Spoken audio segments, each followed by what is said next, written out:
नमस्ते छात्रों, मैं ज्योति यादव। आज हम आपकी पाठ्य पुस्तक वसंत भाग 2 से कविता शाम एक किसान इसके प्रश्न उत्तर शब्दार्थ पर चर्चा करने जा रहे हैं।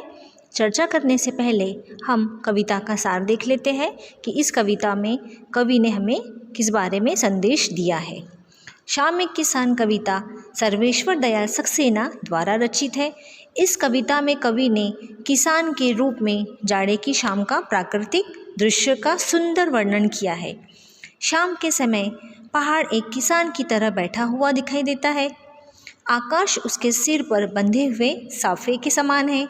सूर्य को वह चिलम की तरह पी रहा था। उसके घुटनों पर पड़ी नदी चादर के समान दिख रही है। उसके पास खड़ा पलाश का जंगल लाल फूल खिलने से अंगीठी की तरह दहक रहा था।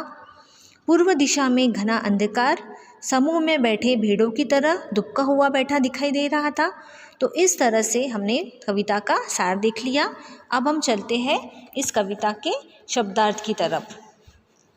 पहला शब्दार्थ है चीलम, हुक्के के ऊपर रखने वाली वस्तु। चादर सी, चादर के समान। सिमटा, दुबका हुआ।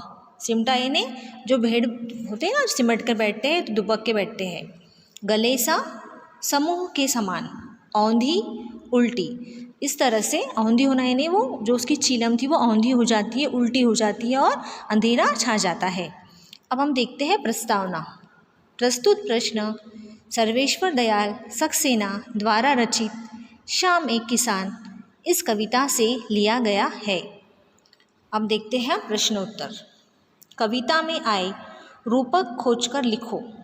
प्रस्तुत कविता में निम्नलिखित रूपक आए हैं। आकाश साफे के समान। रूपक यानी अलंकार होता है जिसे हम उपमा देते हैं अलंकार की।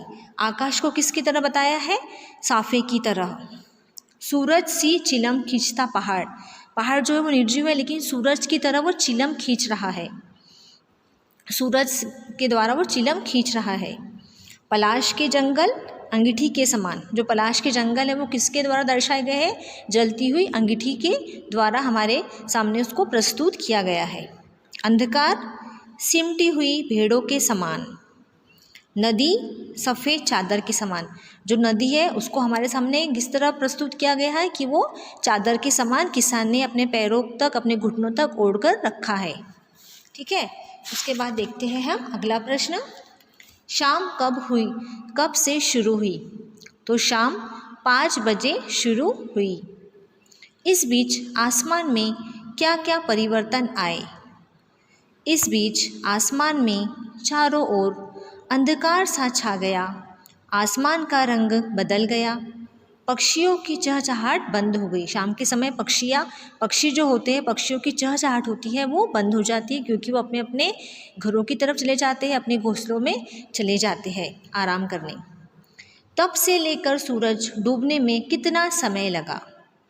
जब शाम हो रही थी तो सूरज डूबने में कितना समय लगा? इसका उत्तर है शाम से सूरज डूबने में लगभग 2 घंटे लगे। शाम हो गई थी लेकिन लगभग 2 घंटे के बाद सूरज पूरी तरह से आकाश में डूब गया था, आसमान में छिप गया था। अगला प्रश्न है प्रश्न नंबर 5। मोर के बोलने पर कवि को लगा जैसे किसी ने कहा हो, सुनते हो। नीचे दिए पक्षियों की बोली सुनकर उन्हें भी 1 या 2 शब्दों में बांधिए।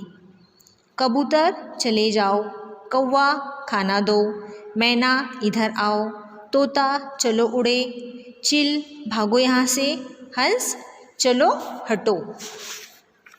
उसके बाद हम देखते हैं।